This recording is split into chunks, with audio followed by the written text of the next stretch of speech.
नमस्कार. लक्षवेधीच्या या भागामध्ये आपल्या सगळ्यांचं स्वागत. ओबीसींचा खरा टक्का किती या अनुषंगाने आपण लक्षवेधीची चर्चा करतोय. लक्षवेधीच्या या चर्चेमध्ये दोन नवे मान्यवरही जोडले गेलेले आहेत. भारतीय जनता पार्टीच्याकडून प्रवक्ता राम बुधवंत आहेत आपल्यासोबत. राष्ट्रवादी काँग्रेसकडून उमेश पाटील आपल्यासोबत आहेत. त्याच जोडीला आपल्या या चर्चेतल्या पहिल्या भागातून याचिकाकर्ते विकास गवळी, आरक्षण अभ्यासक हरिभाऊ राठोड, मराठा समन्वयक आबासाहेब पाटील आणि दिलीप पाटील सुद्धा आपल्या सोबत आहेत. सर्व मान्यवरांचं आपण या चर्चेत स्वागत करूयात. या चर्चेत महत्त्वाचा मुद्दा हा ओबीसींच्या आकडेवारीतल्या राजकीय भूमिकेचा आहे. ओबीसींच्या आकडेवारीच्या बाबत सगळ्यात आधी आक्षेपही समोर आले होते की चुकीच्या पद्धतीने ओबीसींची आकडेवारी नोंदवली जाते. आता ओबीसींची आकडेवारी नक्की किती याच्यावरचे वाद महाराष्ट्रात सुरू झालेले आहेत आणि या वादाच्या मागे राजकीय कारण आहे असाही वास येऊ लागलेला आहे. आपल्यासोबत जे मराठा समन्वयक आहेत त्यांनी ही भूमिका स्पष्टपणे अधोरेखित केली. ते वारंवार आपल्या या चर्चेमध्ये येऊन ही भूमिका सांगतात की जातींचे आकडे वाढवणे कमी करणे हे घडवलं जातंय आणि त्या निमित्तानं काही ना काहीतरी बिघडवण्याचा डाव आहे. आपल्यासोबत असलेल्या मान्यवरांचं चर्चेत स्वागत करू.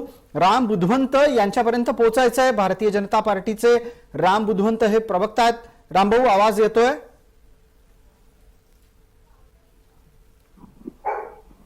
रामभाऊ, आवाज येतोय का? राम बुधवंत, आपल्याला मला प्रश्न विचारायचा आहे.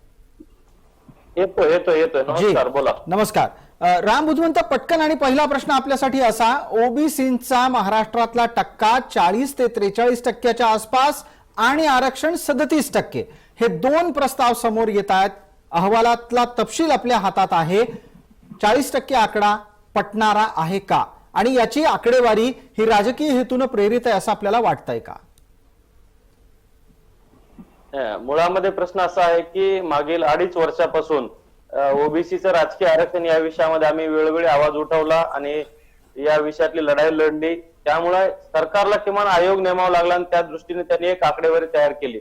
आता आम्ही सत्तेमध्ये येऊन नुकतेच एक 5-6 दिवस झालेले आहोत. त्यामुळे 6-7 दिवसामध्ये काय त्यांनी अगोदर काय काय काशी करून ठेवली या सगळ्या राजकीय आकडेवारीची आणि ओबीसीची राजकीय जनगणना आणि बाकी या सगळ्या विषयात आता सविस्तर हे करता येईल. पण मुळामध्ये याची सविस्तर आकडेवारी काय आहे काय नाही आता आपल्या समोर आलेली आहे. भारतीय आयोगाकडून आज सुप्रीम कोर्टामध्ये सुनावणीसाठी देखील रिपोर्ट गेलेला आहे आणि त्या दृष्टिकोनातून आता पुढील काही दिवसामध्ये राजकीय आरक्षण मिळण्यासाठी जे काही करता येईल ते सर्व प्रयत्न आता भारतीय जनता पार्टी आणि शिंदे सरकार आज करत आहे. राम बुधवंत, पण जी 40% आकडेवारी समोर आली आहे ती मराठा समन्वयक आपल्यासोबत जे जोडले गेलेले आहेत त्यांना ती काही पटताना दिसत नाहीये आणि त्याचबरोबर तुम्ही स्वतः मान्य कराल का की इतकी ही आकडेवारी असू शकते? आता ही काय कोण्या पद्धतीने त्यांनी कोणता सॅम्पल सर्वे वापरला आणि कशा पद्धतीने कॅल्क्युलेशन केलंय हे आता तर सध्या सांगणं शक्य नाहीये. कारण की आता या विषयामध्ये हरिभाऊ राठोड साहेब आणि बाकी मान्यवर या विषयात अधिक तज्ञ आहेत म्हणून ते तुम्हाला सांगतील.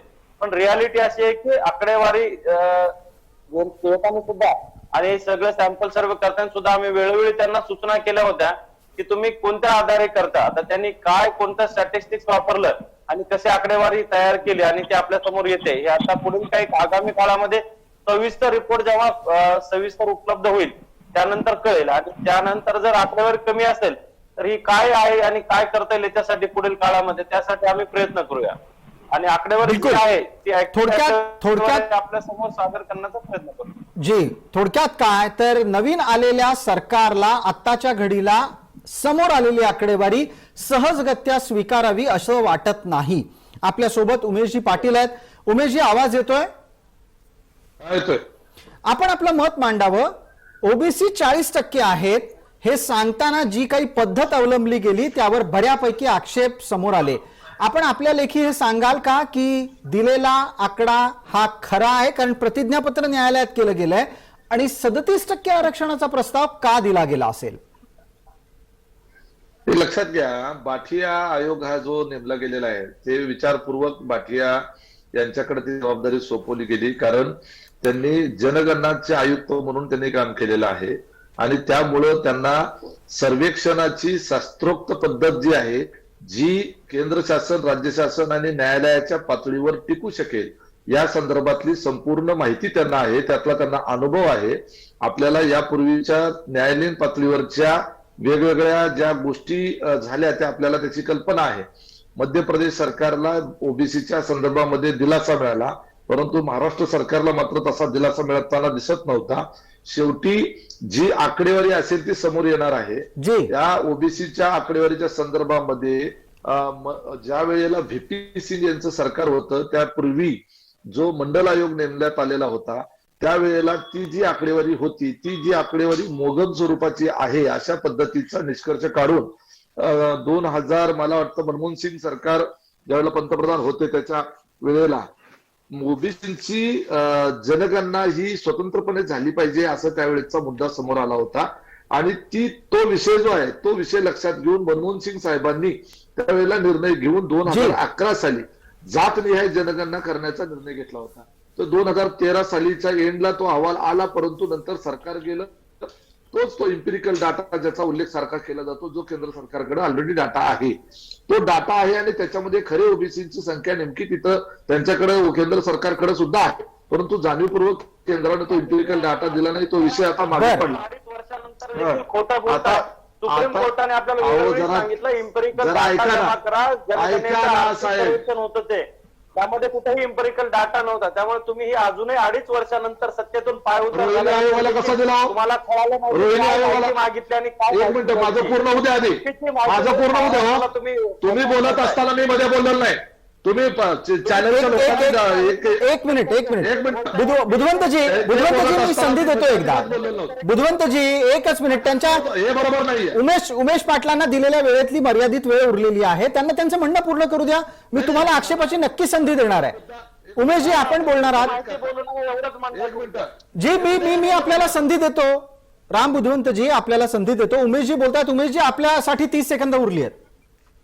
जर इम्पेरिकल डाटा जर तो कामाचाच नव्हता तर केंद्र सरकारने नेमलेल्या ओबीसीच्या संदर्भातल्या रोहिणी आयोगाला तो कसा काय उपलब्ध करून दिला गेला होता ते बाकीचं सोडून द्या. आता बाठी आयोगाने जे काही आकडेवारी शेवटी न्यायालयाच्या पातळीवर लोकसंख्येच्या प्रमाणामध्ये आरक्षण देण्याच्या बाबतीमध्ये मराठा समाजाची लोकसंख्या 32% 34% आली म्हणून काय तेवढं आरक्षण दिलेलं होतं न्यायालयाने त्यावेळेला 16% आरक्षण 13% आरक्षण दिलेलं होतं. त्यामुळे तरी ओबीसीची आकडेवारी 40% पर्यंतची त्या आयोगाच्या ह्याच्यामध्ये आली असेल तरी सुद्धा 50%च्या आत आरक्षण द्यायचं आहे आपल्याला. परत एससी आणि एसटी साठी सुद्धा आरक्षण आपलं जे मॅन्डेटरी आहे जे घटनात्मक आहे ते आरक्षणाची आकडेवारी सोडून मग ओबीसीला द्यावं लागणार आहे.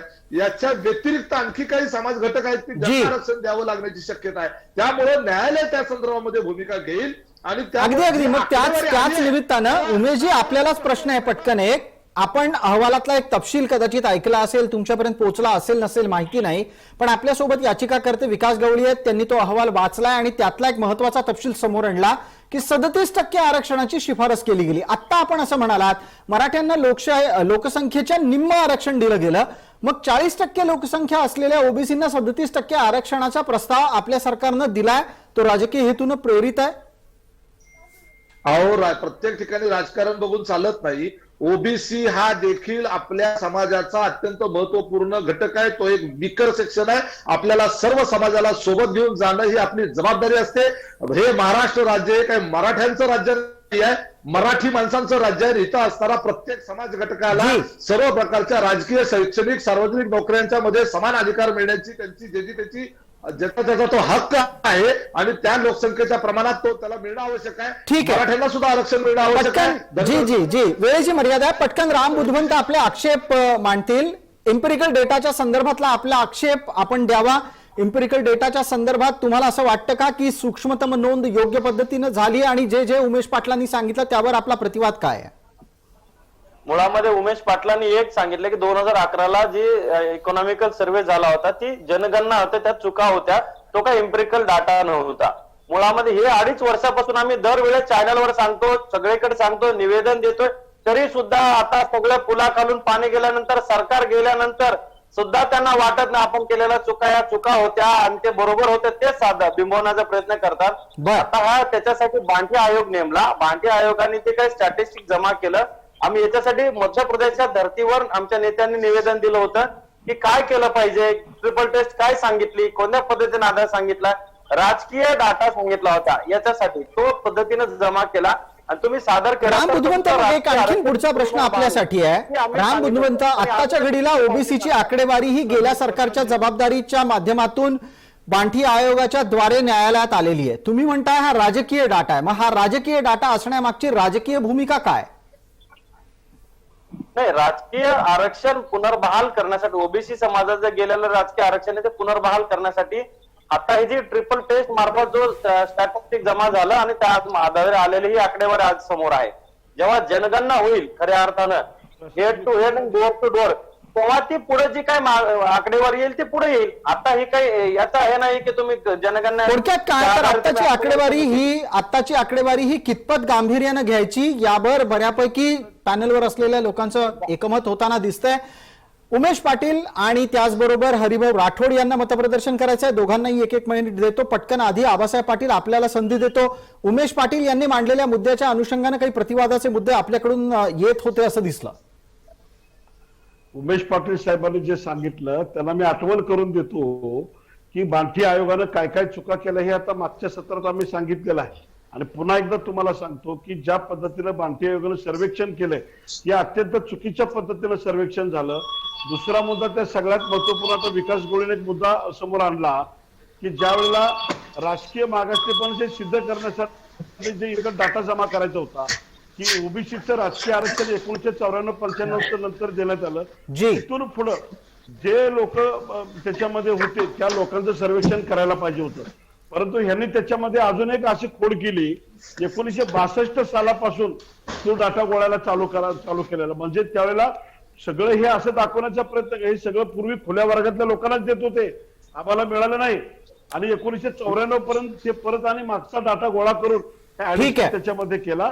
आबा पाटील आपल्याला चर्चेला पुढे न्यायचंय. आपल्यासोबत हरिभाऊ राठोड आहेत. हरिभाऊ राठोड, मग आत्ताच्या घडीला आलेल्या आकडेवारीच्या आधारे पुढे कारवाई होणार आहे का हा मुद्दा वादाच्या घोळात घोंगडं भिजत पडावं तसं न्यायालयात अडकून राहणार आहे? आता आलेल्या आकडेवारीनुसार कारवाई जरी झाली तरी काही नवीन प्रश्न उपस्थित झाले आहेत. बघा, काही जिल्हा परिषद असे आहेत, पालघर आहे, गडचिरोली, नंदुरबार, तिथे जिल्हा परिषद मध्ये 0 आरक्षण आहे, ओबीसीला राहणार आहे. त्याचप्रमाणे धुळे आणि नंदुरबार या ठिकाणी फक्त 2-2 जिल्हा परिषद सदस्य. तर हा जो प्रश्न नवीन उपस्थित झालेला आहे, यासाठी घटना दुरुस्ती आवश्यक आहे. आणि घटना दुरुस्ती करून मी भारतीय जनता पार्टीचे प्रतिनिधी ते बसले आहेत, कारण 50% जी मर्यादा आहे ती वाढवून देण्यासाठी घटना दुरुस्ती करावी. आणि जर घटना दुरुस्ती झाली तर मराठा समाजालाही आरक्षण मिळेल आणि ओबीसी समाजाला सुद्धा राजकीय आरक्षण मिळू शकेल असा माझा दावा आहे, माझी मागणी आहे. त्यामुळे चुकीच्या पद्धतीनं सांगता हरिभाऊ, चुकीच्या पद्धतीनं तुम्ही विषय मांडता हरिभाऊ. एका प्रश्नाचं उत्तर हरिभाऊ द्यायला पाहिजे. जे पहिल्यापासून विचारलेला 40% करायचंय का? हे वाढीव आरक्षण आम्ही होऊ देणार नाही. हे वाढीव आरक्षण तुम्ही जे मागताय हे कदापि होऊ देणार नाही. जिल्हा न्याय आता तुम्ही आकडेवारी सांगितली, शासनानं दिलेले सगळे जीआर काढले. घटना दुरुस्ती झाली, 40%ला 37% कसं होतं? उत्तर द्या आम्हाला, बाकी काही नको. 40% जर आला असेल तर त्याला 37% कसं, याचं मगापासून गेले 5 वरी विचारतात, त्याचं उत्तर का देत नाही? 40%ला 37% कसं, 40%ला 37% आरक्षण कसं द्यायचं, कसं? हा एवढं उत्तर द्या, बाकी काही नको. 40%ला 37% कसं? उत्तर मी देतो तुम्हाला. अहो, कुठे 27 वर दिलेलं नाहीये, 27%च्या वर नाहीये. अहो, रेकमेंडेशन 37 आहे. तुम्ही समजून घ्या ना, 27च्या ऐवजी 37 झालेले आहेत. एवढे समजत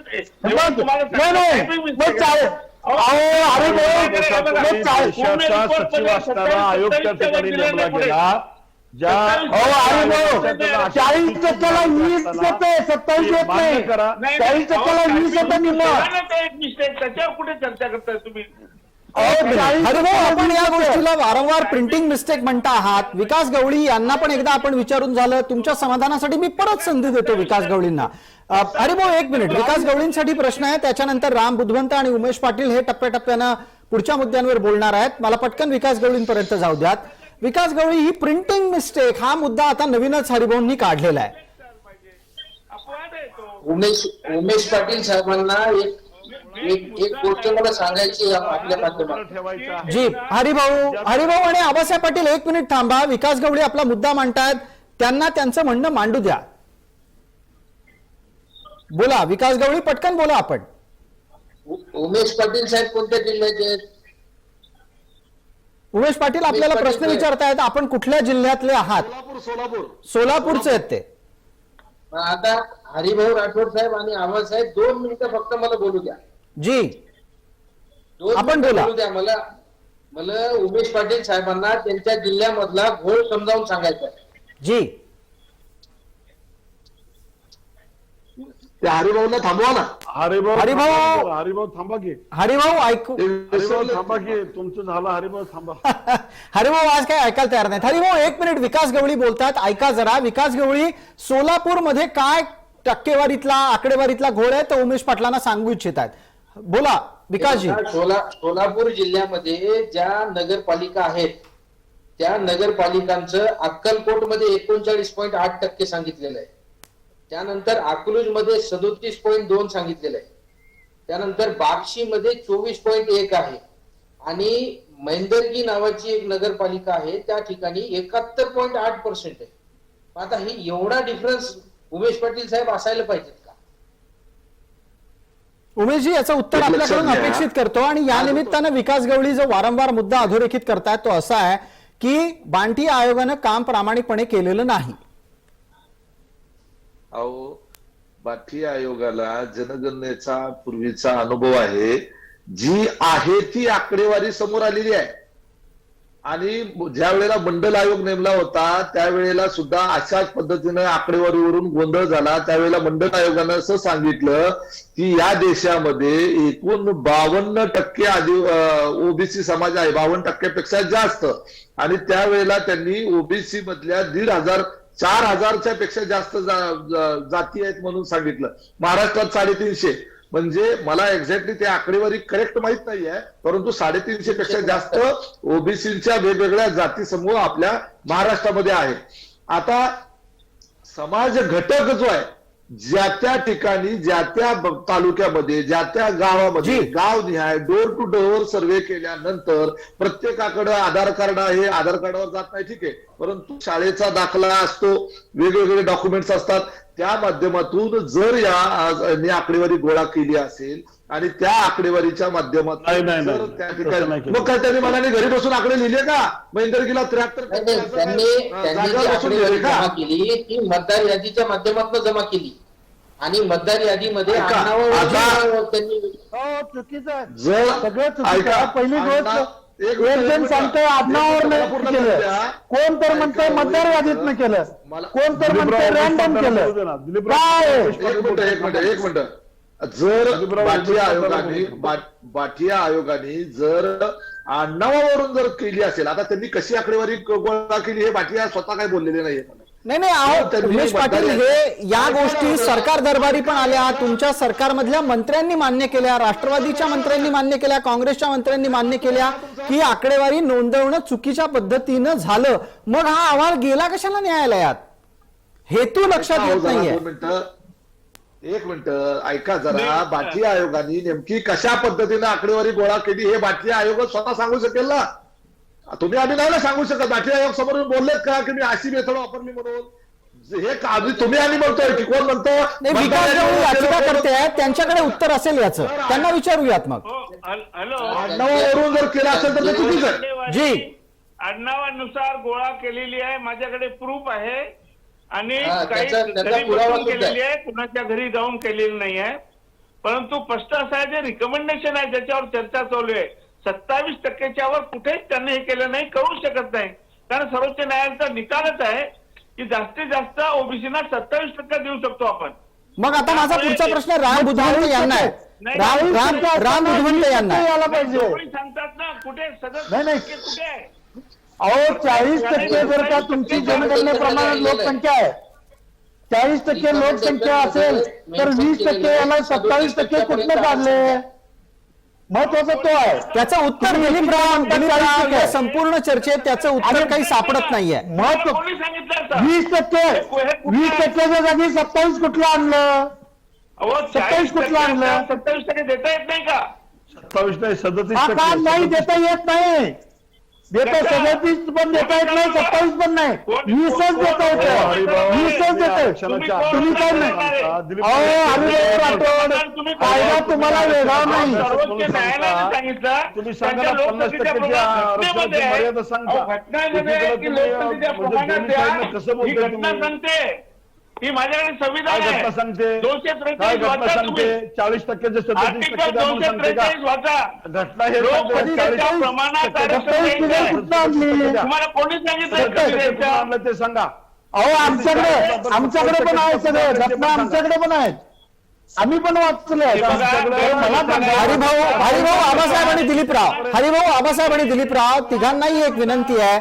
आत्ताच्या घडीला वेळ मर्यादेमध्ये आपल्याला चर्चा आटोपती घ्यायची आहे. मला एक पटकन राम बुधवंत आणि त्याचबरोबर विकास गवळी दोघांसाठीचा प्रश्न उपस्थित करायचा आहे. तो मुद्दा असा, राम बुधवंत, आपल्या पक्षाचं नुकतंच सरकार आलेलं आहे, येऊन काही दिवस झाले आहेत आणि हा एक नवा मुद्दा, नवी डोकेदुखी तुमच्या समोर आलेली आहे.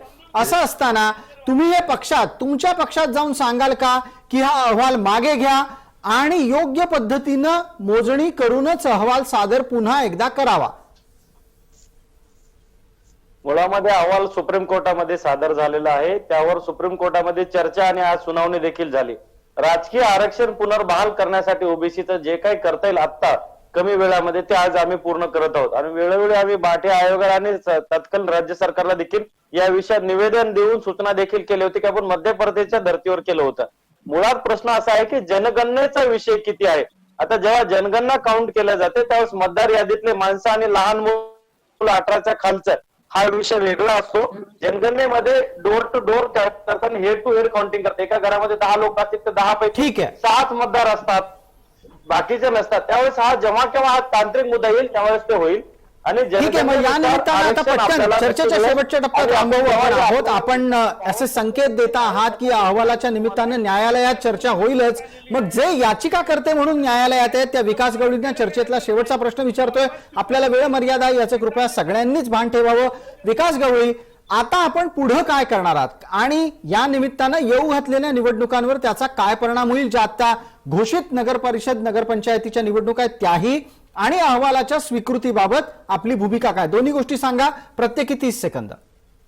आज ज्या वेळेला सुनावणीसाठी ही याचिका आली तर त्यावेळेला आम्ही परवाच्या दिवशी आमच्याकडे तो अहवाल आला आणि 781 पानाचा अहवाल आहे. त्याच्यामुळे 2 दिवसामध्ये वाचणं शक्य नसल्यामुळे आम्ही सर्वोच्च न्यायालयाला विनंती केली की किमान आम्हाला 7 दिवसाचा वेळ ह्या सगळ्या गोष्टींचा बारकाईने अभ्यास करण्यासाठी देण्यात यावा. सर्वोच्च न्यायालयानं ते मान्य केलं आणि ते मान्य करत असताना राज्य सरकारला आणि राज्य निवडणूक आयोगाला आणि देशातल्या आपल्या राज्यातल्या संपूर्ण ओबीसींना सुद्धा दिलासा दिला की जोपर्यंत या याचिकेवर चर्चा होत नाही तोपर्यंत ज्या निवडणुका लागलेल्या आहेत त्यांच्या तारखांमध्ये बदल करण्यात यावा, तो प्रोग्राम अल्टर करण्यात यावा आणि ह्या संदर्भात जी काही चर्चा होईल त्या चर्चेनंतर ओबीसीचं आरक्षण कुठे किती द्यायचं, अहवाल स्वीकारायचा किंवा नाही स्वीकारायचा या संदर्भात त्यांनी हा निर्णय 19 तारखेसाठी राखून ठेवलेला आहे. ठीक आहे, थोडक्यात काय तर आत्ताच्या घडीला या निमित्तानं येऊ घातलेल्या निवडणुकांचंही वेळापत्रक बदललेलं आहे, आरक्षणाची आकडेवारी पण बदलू शकते आणि विषय हा भिजत घोंगड्याप्रमाणे चर्चेच्या अनेक तारखांवर तारखा पाहत आपल्या समोर येऊ शकतो. आपण सर्व मान्यवर या चर्चेत सहभागी झालात त्याबद्दल आपले मनपूर्वक आभार. लक्षवेधीच्या या चर्चेमध्ये तूर्तास इतकंच. सर्व प्रेक्षकांना जय महाराष्ट्र.